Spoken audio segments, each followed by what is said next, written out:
All right, what's up, Canes fans? It is the Beast. Welcome to the Beast on my YouTube channel. We've got an emergency video we had to get up, which is why I'm doing this in the parking lot, in a place where I was running some errands. So here we go. Barry Jackson confirms that Alonzo Highsmith will not be taking a job at the University of Miami. And once again, as I predicted, as I've been saying, as is the story, this comes down to the Board of Trustees and some sort of power struggle there. Politics. It comes down to politics is basically the deal. Now, here's what I want to get into. One, I think this is an abomination of a non-move by the University of Miami. A lot of people have asked me, why do I think the University of Miami needs someone like Alonzo Highsmith? You know, why shouldn't we just trust the coach to do his job or the athletic director to do his job? And the reason is this. It's because in college athletics, you don't have that position of GM, right, that you have in the NFL. Because in the NFL, you have all these rich owners that know nothing really about football, unless you're Jerry Jones and you think you do. But the owners, they have all the money, they have all the power, and then they hire coaches to run the day-to-day operations of their football teams, but they don't understand football. They don't get the X's and O's, they don't know the whys, the whens, the hows, all of that stuff. So what do? They have to hire a general manager that is both versed in the business of football, but also the X's and O's, the whole sport unto itself. And in college athletics, a lot of times you don't have that.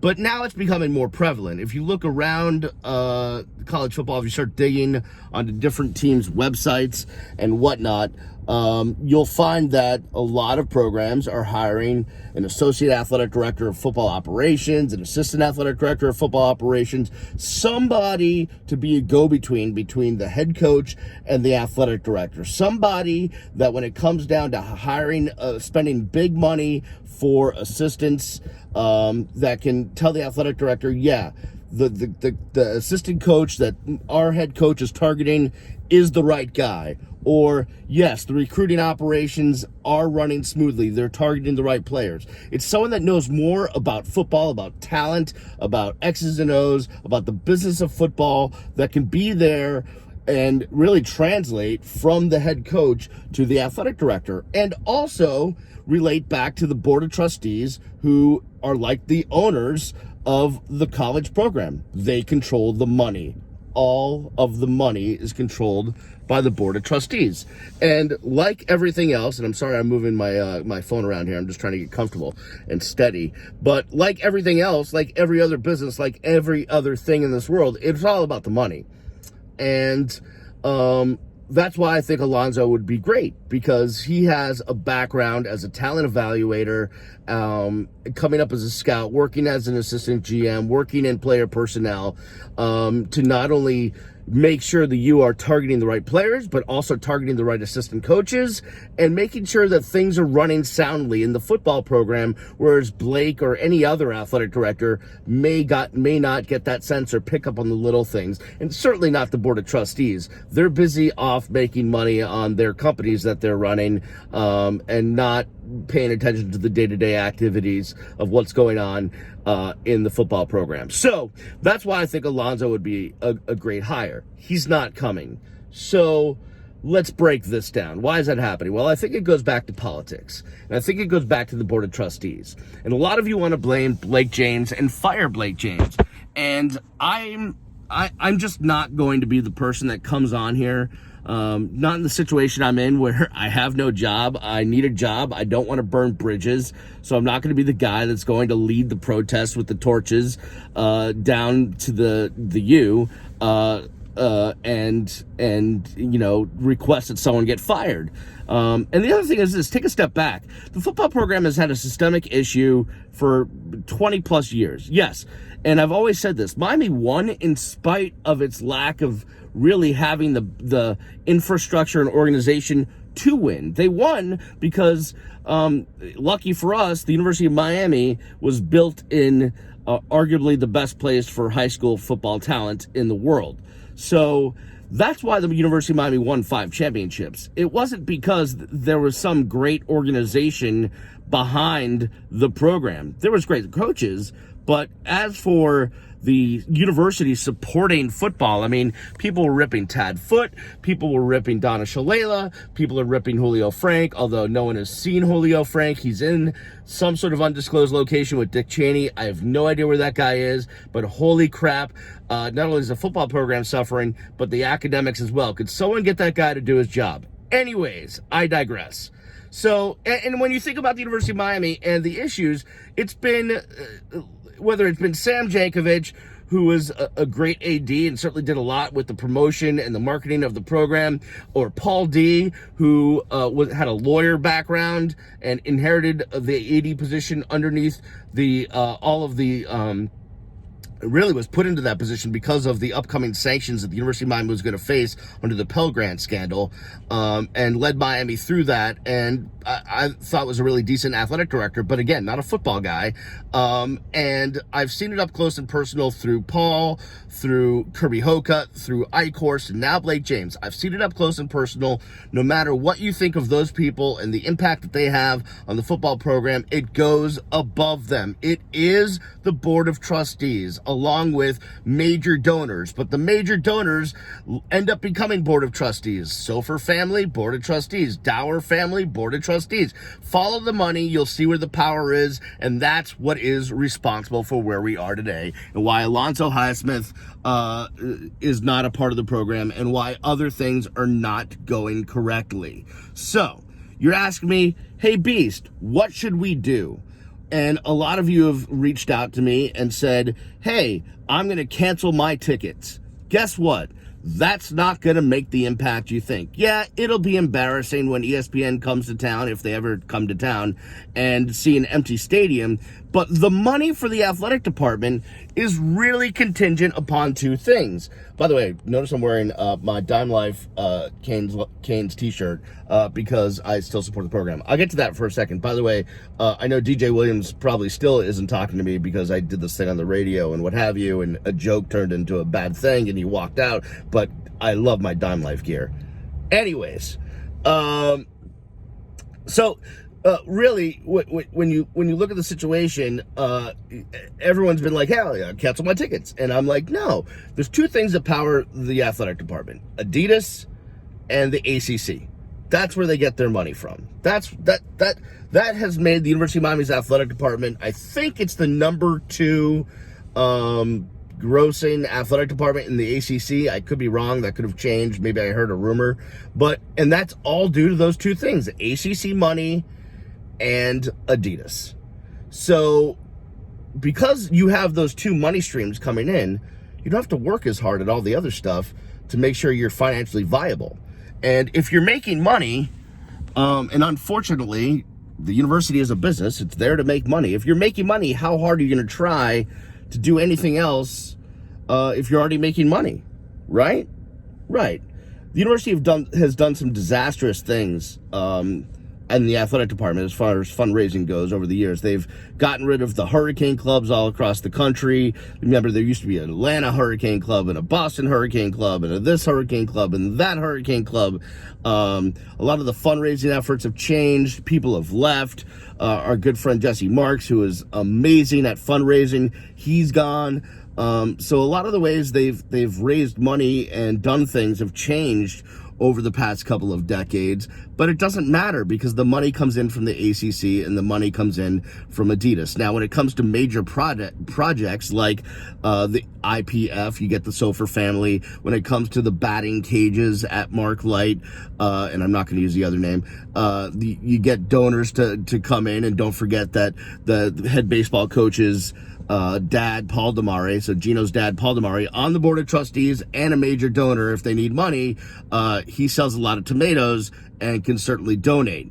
So you not buying your tickets, yes, it'll make somewhat of an impact, but not the impact that it would make to, another school that really relies on ticket sales to make money. So what do you do? Well, the answer is not to tweet at Blake James or Manny Diaz or tweet your frustrations. You've got to go and find the people that are responsible. And I'm not going to do it for you, because I'm not leading the charge on this one. I'll join the charge. Like, if there's some protest, I'll come down there. And let me digress for a second. The reason why I don't want to lead the charge is because I'm out here trying to find a job, and I need to dedicate my resources to that, because I need to make sure the bills are paid, the electric's on, my son is able to have the things that he needs, my wife, who's recovering from cancer, gets the medical treatment she needs. All of that stuff requires me to make money and have a job. If you're hiring, feel free. I have lots of skills. So I'm not going to lead the charge on this one, but I could definitely speak out, and I have spoken out, and I will speak out. And the reason why I feel comfortable doing that is because not only am I a season ticket holder, which I am, and not only am I a member of the Hurricane Club, which I am, but I'm also an alum. And to this day, look, I'm wearing my UM t-shirt. I've got my UM shorts on. God, you don't want to see my legs. But, it's my alma mater. I'm not going to stop loving my alma mater. And a lot of you look at the University of Miami through the prism of football. I look at the University of Miami through the prism of everything that it is. And for me, yes, if the football sucks, my life sucks. But I still know the school of communication was great to me. And the student radio station, WVUM, was amazing to me. And all of the other, my political science classes and my philosophy classes, because I have a double major in broadcasting and political science and a minor in philosophy. And everything else that I did on campus was great to me. And when I think about the University of Miami and the Sylvester Cancer Center and all of the other things that it has going for it, it's a great institution. If Julio Frank would get his act together and get our ranking up in the U.S. News and World Report rankings, it'd be great. Besides football. So I don't just look at my alma mater through the prism of football, although that is a huge thing. So again, what do? Well, let's narrow this down. You go and you Google University of Miami Board of Trustees, and the list is all there. And you'll see a lot of familiar names that have been around forever. You'll see the Ed Williamsons, you'll see the Ron Stones, you'll see the Betty Amoses, you'll see Sofer, you'll see Dower, you'll see all sorts of familiar names you've heard before.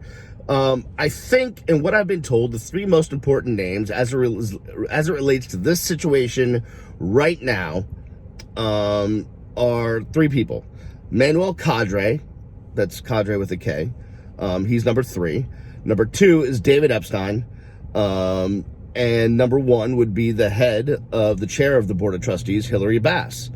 I think she spells it Hilarie. It's definitely a weird spelling of Hillary. So go go track down the Board of Trustees. Go on that list, find the people that you want to reach out to, and go reach out to them. Go find their numbers. Go find what companies they work at. Go call them. It's like I said in a tweet. It's like when you're mad at something in this country, right? And I've done this before, you call your congressperson. Now, it may not get done with one phone call, but I'm telling you, I've been involved in, with my political science background, I've been involved in that process before. And when you're working for a campaign or a congressperson or a senator or a state representative, when enough calls come in to the office, the congressperson tends to start thinking about things because their constituents, they're getting hands-on crap. This isn't going well. So I guarantee if you start tracking down members of the Board of Trustees, where they work, where they make their money, they're big corporations, and inundate, just the office of the Board of Trustees with communication, they're going to have to start to listen. And sooner or later, we're going to have to start to get some sort of response from them on the fact that systemically the University of Miami football program is not well and it needs to be made better. And you're not going to fix those systemic issues by hiring Alonzo Highsmith or firing Blake James or hiring Rhett Lashley or firing Manny Diaz. It starts from the top. It starts from the money. So that's where we are right now. All right. I know I've been all over the place and I'm sorry, but I'm upset. I'm upset that this Alonzo thing didn't happen. I'm upset that it's coming down to fighting amongst and different factions of the Board of Trustees. I'm upset that I know for a fact that a donor went in there with a 7-figure check and it was turned down, basically. I'm upset about a lot of things about my alma mater, but I leave this to you guys to go figure it out. Now, you need my help. You want some resources? Slide into my DMs. You need me to, you want me to retweet something? You want me to do a video on something? Feel free. But I'm not the one that's going to lead the charge on this one. I'm going to leave it up to you guys. But you need a leader. You need a goal. You need an organization. You need a way to get this done. If you guys care as much as I know you do, you will come together as a fan base, and you will organize, and you will get this done. I'm counting on you. So there you go. There's today's emergency response to this Alonzo Highsmith news. Please subscribe to my channel. You do it right there. Just hit the subscribe button. It would make me feel amazing if you did that. If you never watch another video that I do again, if you hate my guts, if you want to call me a fat tub of goo, that's fine. Just subscribe to the video. And furthermore, if you do want to watch every video, and I do a bunch of different things, not just canes, although I've been doing this a lot lately because we suck, you can hit the little bell that's right there and it'll notify you when I make a new video. You can follow me on the social if you're not already at Miami Radio Beast. And if you really love me and you want to support me and you want to keep the lights on and help me pay the medical bills and all of that stuff, either one, offer me a job. I'll do anything. And two, support me on Patreon at www.patreon.com/BrianTheBeastLondon. That'll do it for me and everyone that's in my car, which is just me. Peace. I'm out. I'll see you when I see you.